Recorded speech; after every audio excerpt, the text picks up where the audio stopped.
नमस्कार दोस्तों, मैं आपका अपना संदीप कुमार। दोस्तों, आज जिस धारा के बारे में मैं आपको बताने जा रहा हूं, उसका नाम है भारतीय नागरिक सुरक्षा संहिता 2023 की धारा 85, जिसमें बताया गया है कि फरार व्यक्ति की संपत्ति की कुर्की। कल हमने धारा 84 में पढ़ा था कि फरार व्यक्ति के लिए उद्घोषणा। अब जब फरार व्यक्ति के लिए उद्घोषणा जारी कर दी जाएगी, उसके बाद धारा 85 में फरार व्यक्ति की संपत्ति की कुर्की की जाएगी। और आज इसी धारा के बारे में हम पढ़ेंगे कि फरार व्यक्ति की संपत्ति की कुर्की कैसे की जाएगी। उससे पहले अगर आपने चैनल को अभी तक मेरी सब्सक्राइब नहीं किया है तो सबसे पहले चैनल को सब्सक्राइब कर लें और ज़्यादा से ज़्यादा मेरी वीडियो को लाइक करें, शेयर करें और लास्ट तक वीडियो के लिए बने रहें। इसके क्लोज 1 में बताया गया है, अब बात करते हैं।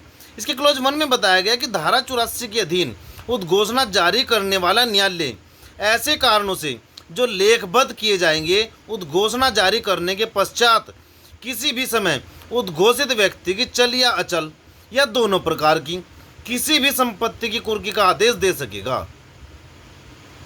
जो विधि के छात्र मेरे चैनल में जुड़े हुए हैं वो इसके साथ सेक्शन 507 ए और प्रारूप संख्या 7, 8, 9 को भी रीड कर लेंगे। परंतु यदि उद्घोषणा जारी करते समय न्यायालय का शपथ पत्र द्वारा या अन्यथा यह समाधान हो जाता है कि वह व्यक्ति जिसके संबंध में उद्घोषणा निकाली जाती है ए अपनी समस्त संपत्ति या उसके किसी भाग का व्ययन करने वाला है, यानी इस बेचने वाला है, या बी में बताया गया है अपनी समस्त संपत्ति या उसके किसी भाग को उस न्यायालय की स्थानीय अधिकारिता से हटाने वाला है, तो वह उद्घोषणा जारी करने के साथ ही साथ संपत्ति की कुर्की का आदेश दे सकेगा। क्लोज 2 में बताया गया है ऐसा आदेश उस जिले में जिसमें वह दिया गया है उस व्यक्ति की किसी भी संपत्ति की कुर्की प्राधिकृत करेगा और उस जिले के बाहर उस व्यक्ति की किसी संपत्ति कुर्की तब प्राधिकृत करेगा जब वह उस जिला मजिस्ट्रेट द्वारा जिसके जिले में ऐसी संपत्ति स्थित है पृष्ठांकित कर दिया जाए। क्लोज 3 में बताया गया है यदि वह संपत्ति जिसको कुर्क करने का आदेश दिया गया है ऋण या अन्य चल संपत्ति है तो इस धारा के अधीन कुर्की एक क्लोज में बताया गया है इसके अभिग्रहण द्वारा की जाएगी, यानी कि उसके बैंक अकाउंट वगैरह सील कर दिए जाएंगे। बी रिसीवर की नियुक्ति द्वारा की जाएगी। रिसीवर की नियुक्ति सिविल प्रक्रिया संहिता 1908 के आदेश 40 में बताया गया है कि रिसीवर की नियुक्ति कैसे की जाएगी। सी उद्घोषित व्यक्ति को या उसके निमित्त किसी को भी उस संपत्ति का प्रदान करने का प्रतिषेध करने वाले लिखित आदेश द्वारा की जाएगी। या डी इन रीतियों में से सब या किन्हीं दो से की जाएगी जैसा न्यायालय ठीक समझे।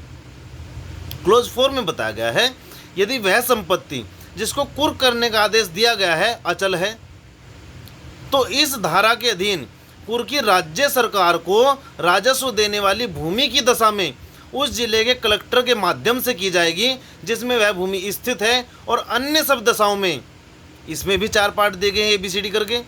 ए कब्जा लेकर की जाएगी, बी रिसीवर की नियुक्ति द्वारा की जाएगी, सी उद्घोषित व्यक्ति को या उसके निमित्त किसी को भी संपत्ति का किराया देने या उस संपत्ति का प्रदान करने का प्रतिषेध करने वाले लिखित आदेश द्वारा की जाएगी। या डी इन रीतियों में से सब या किन्हीं दो से की जाएगी जैसा न्यायालय ठीक समझे। क्लोज 5 में बताया गया है यदि वह संपत्ति को कुर्क करने का आदेश दिया गया है जीव धन है या विनश्वर प्रकृति की है, यानी कि बहुत जल्दी खराब होने वाली है, तो यदि न्यायालय उचित समझता है तो वह उसके तुरंत विक्रय का आदेश दे सकता है, और ऐसी दशा में विक्रय के आगम न्यायालय के आदेश के अधीन रहेंगे। क्लोज 6 में बताया गया है इस धारा के अधीन नियुक्त रिसीवर की शक्तियां, कर्तव्य और दायित्व वे ही होंगे जो सिविल प्रक्रिया संहिता 1908 के अधीन रिसीवर नियुक्त जो होता है उसके होते हैं। आइए अब इस धारा पे चर्चा करते हैं। देखिए, इस धारा के अंतर्गत गिरफ्तारी के वारंट से बचने के लिए फरार हुए व्यक्ति की संपत्ति की कुर्की यानी अटैचमेंट के बारे में प्रावधान किया गया है। अब कब संपत्ति की कुर्की की जा सकेगी वो धारा 1 में बताया गया है फिर उपधारा 1 के अनुसार धारा 84 के अधीन उद्घोषणा जारी करने वाला न्यायालय ऐसी उद्घोषणा के पश्चात किसी भी समय उद्घोषित व्यक्ति की चल अथवा अचल दोनों प्रकार की संपत्तियों की कुर्की का आदेश दे सकेगा। लेकिन घोषणा जारी करने वाला न्यायालय ऐसी घोषणा जारी करने के साथ साथ ही कुर्की का आदेश दे सकेगा, क्योंकि जनरल प्रोविजन से है कि पहले उद्घोषणा होगी फिर कुर्की की जाएगी। लेकिन अगर कंडीशन ये है जो भी मैं बताने जा रहा हूँ कि यदि शपथ पत्र द्वारा या अन्यथा उसका समाधान हो जाता है कि वह व्यक्ति जिसके संबंध में उद्घोषणा निकाली जानी है, फर्स्ट अपनी समस्त संपत्ति या उसके एक भाग का व्ययन करने वाला है, सेकंड अपनी समस्त संपत्ति या उसके किसी भाग को उस न्यायालय के स्थानीय सीमाओं से हटाने वाला है, क्योंकि उसको पता लग चुका है कि संपत्ति की कुर्की होने वाली है, अब वो ये काम अगर करने वाला है तो इस प्रकार इस उपधारा के अंतर्गत संपत्ति की कुर्की का आदेश उद्घोषणा के पश्चात अथवा उसके साथ साथ दिया जा सकेगा। अब संपत्ति की कुर्की करने की जो रीतियां हैं, जो मैनर्स हैं, जो तरीके हैं, वो क्या क्या होंगे। जैसे कि मैंने अभी ऊपर आपको बताया है सेक्शन में कि उद्घोषित व्यक्ति की चल अथवा अचल दोनों प्रकार की संपत्तियों की कुर्की की जा सकती है। उपधारा 3 या उपधारा 4 में ऐसी संपत्ति की कुर्की की जो तरीके हैं उनका उल्लेख किया गया है। अब बताता हूँ मैं आपको कि चल संपत्ति की कुर्की और अचल संपत्ति कुर्की कैसे कैसे की जाएगी। फिर चल संपत्ति की कुर्की, यदि कुर्की किसी ऋण अथवा अन्य चल संपत्ति की जानी हो तो उपधारा 3 के अधीन ऐसी कुर्की अधिग्रहण द्वारा, यानी कि उसके अकाउंट वगैरह सीज कर दिए जाएंगे। प्रापक की नियुक्ति द्वारा, प्रापक रिसीवर, उद्घोषित व्यक्ति को अथवा उसके निमित्त किसी को भी उस संपत्ति का प्रदान करने का प्रतिषेध करने वाले लिखित आदेश द्वारा की जा सकेगी।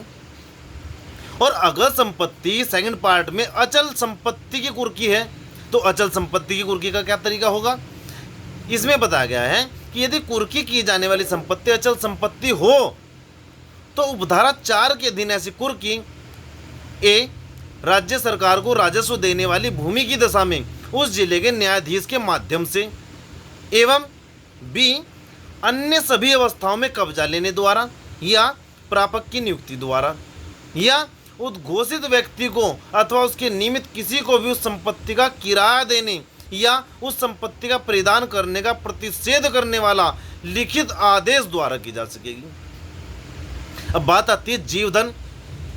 बताया गया है इसमें कि क्लोज 5 में कि जीवधन अथवा विनश्वर प्रकृति की संपत्ति की कुर्की, वो कुर्की कैसे की जाएगी। फिर उपधारा 5 में जीवधन एवं विनश्वर संपत्ति की कुर्की के बारे में जो प्रावधान किया गया है वो हम अभी पढ़ चुके हैं। जब कुर्क की जाने वाली संपत्ति जीवधन अथवा विनश्वर प्रकृति की हो तो न्यायालय यदि वह उचित समझे तो उसके तुरंत विक्रय का आदेश दे सकेगा। यानी कि अगर वो कोई आम की फसल है तो आम की फसल है तो विनश्वर प्रकृति की है, ज़्यादा दिन तो रोक नहीं सकते, आम के मौसम में आम को तोड़ करके बेचना ही पड़ेगा, तो उसके तुरंत विक्रय का आदेश दे सकेगा। ऐसे विक्रय से प्राप्त आगम न्यायालय के आदेश के अधीन होंगे। लेकिन यहाँ यह बात उल्लेखनीय है कि फरार व्यक्ति की संपत्ति की कुर्की मात्र उसके जीवन काल तक के लिए ही नहीं होती, फरार व्यक्ति की मृत्यु के पश्चात उसके जो विधिक प्रतिनिधि होते हैं ऐसी संपत्ति में अपने हित का दावा नहीं कर सकते, उसकी कुर्की ही की जानी है और उसकी कुर्की की जाएगी। फिर प्रापक की शक्तियाँ यानी कि रिसीवर की शक्तियाँ, कर्तव्य और दायित्व क्लोज 6 में मैंने भी बताया है, आप पूरी वीडियो देखें, उसमें बताया गया है। फिर सिविल प्रक्रिया संहिता 1908 के अध्याय 36 में प्रापक की नियुक्ति यानी रिसीवर की नियुक्ति, उसकी शक्तियाँ, कर्तव्य एवं दायित्व के संबंध में उपबंध किया गया है। और आशा करता हूँ ये धारा आपको बहुत अच्छे समझ में आ गई होगी। और ऐसी इंटरेस्टिंग वीडियो देखने के लिए मेरे YouTube channel Sandeep Kumar LLB वाला को सब्सक्राइब करें, लाइक करें और ज़्यादा से ज़्यादा शेयर करें। धन्यवाद।